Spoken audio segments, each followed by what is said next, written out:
Regardless of what's going on in the world around you, every hooper should be able to work out without leaving their home. Getting on the court or in the weight room is always ideal, but you can elevate your game, your athleticism, without much space or equipment at all. So we're going to teach you how you can do it. Let's run it.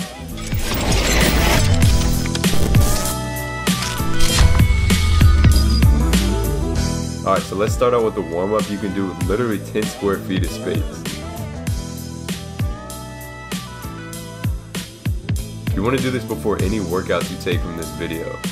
It doesn't have to be outside, just make sure you're preparing your body, especially if you've been chilling on the couch for hours.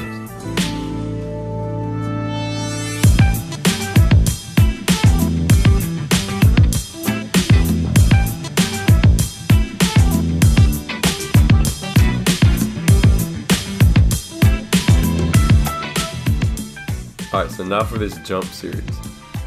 You can implement this at any point of the workout, but I'd suggest doing it right after the warm-up.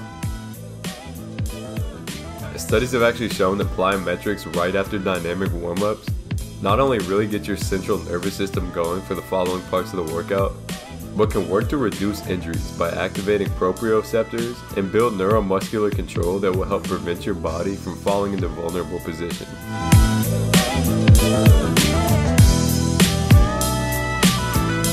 All of these are very high intensity though and require a base of strength. So if you've never done plyos before, I'd suggest with starting out with these more extensive plyos. See how they're lower intensity, you're not going all out.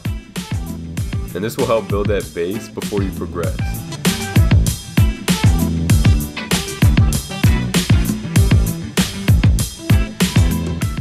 Alright, so for agility, we'll start out with some line drills.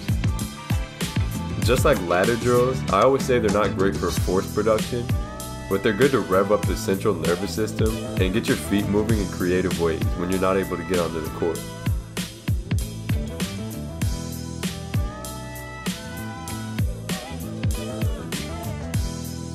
Freestyle agility is another great way to get creative and start putting force into the ground.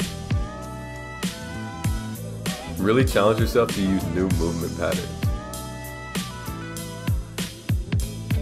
And then we got this acceleration series.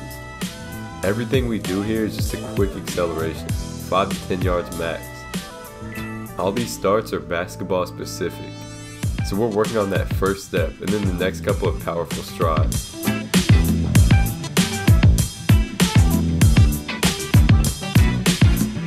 Now for ball handling. This is where you're really going to make your money when you can't get onto a court. You have no excuse at all not to be working on all aspects of your ball control. Creativity, different moves, etc. We actually have a ball control program that's almost fully done without a hoop, and I put that in the description. Make sure you're getting some freestyle drills in too, so you're able to keep working on that creativity even when you're not hooping. Alright, so what can you do in the house to get stronger and elevate your game? Obviously a weight room is much more optimal, there's no denying that. But we gotta work with what we got, right? So it pretty much comes down to finding heavy stuff to lift and finding creative ways to lift it. Water jugs, a backpack with books, etc. All of these things have variations too. See how here I'm doing some explosive lunges. But I can also slow it down on the eccentric and hold at the bottom. Creativity and variation is key. Also, most of these are single leg unilateral exercises. This is mostly because it's easier to overload one leg with limited weight, but it's also very specific to basketball. We often neglect single leg work in the weight room as hoopers, so this is a fantastic time to address that. I'm not going to give you a specific program, because everyone's needs and resources are so different, but take these exercises and use them creatively. I'll put some sample ones together too, so stay on the lookout for those. For upper body, this is the perfect time to really focus on hypertrophy, or gaining muscle. Everything will naturally be higher reps because of the lack of heavier weights. So we're going to get a lot of volume and make sure you're getting in a session 2 to 3 times a week, depending on how experienced you are.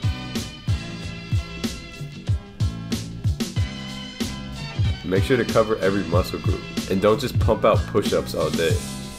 That'll end up creating imbalances, and if anything's true about the myth of upper body work messing up your jumper, it can definitely mess with it if you create imbalances by doing it the wrong way.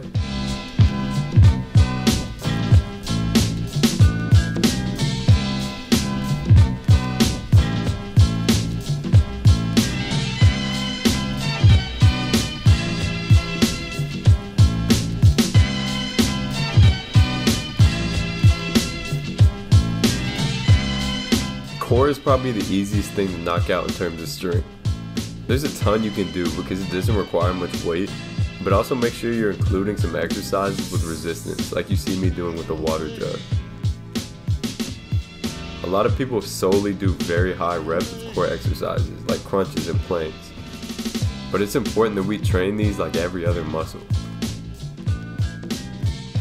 Another big part of this is stability core exercises like you see here. Being able to maintain that stable trunk while the rest of our body moves around it. And then some high velocity exercises with water jugs and other heavier objects. Again, get creative. There's so much more outside of this that you can do. This is also the perfect time to develop qualities that will help you reduce injuries. There's really no excuse. Getting strong will help with this too, but most of it requires no weight or equipment at all. Like here, you're doing depth drops, working on absorbing force, and becoming a more robust athlete. It's also a great time to strengthen the ankle and work on other areas that we commonly neglect. Plus, if you have tendinitis, this is a great time to not only rest, but include isometric variations of any of the lower body exercises to build that tendon strength. And then finally is working on and developing a strong, active glute complex. This is a great series to make sure your glute max and glute med are strong enough to keep your knee out of vulnerable positions.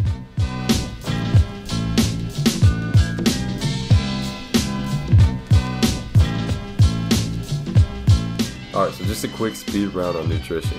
If you don't have much access to food outside the house, just make sure you're checking a few things off the checklist. First, take your body weight in pounds and multiply it by 20. That's very roughly how many calories you'll need to take in, providing that you're getting a workout in daily. Next, take your body weight in pounds and multiply it by 0.7. That's the minimum amount of protein per day in grams that you'll need to maintain and gain muscle. Keep in mind that's the minimum though.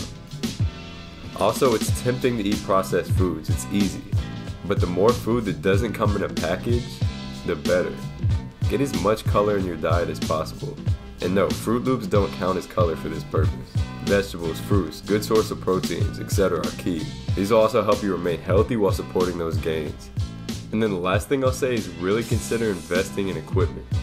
Just a few water jugs, a band or two, maybe a pair of dumbbells or a pull-up bar. Literally all of that will be less than 50 bucks. Invest in yourself. It'll pay off in the future, I promise. Thank you for watching. No matter what the circumstances are, get your work in. There's no excuses. Make sure to follow me on Instagram at ByAnyMeansBasketball and subscribe for even more content. Everybody be safe.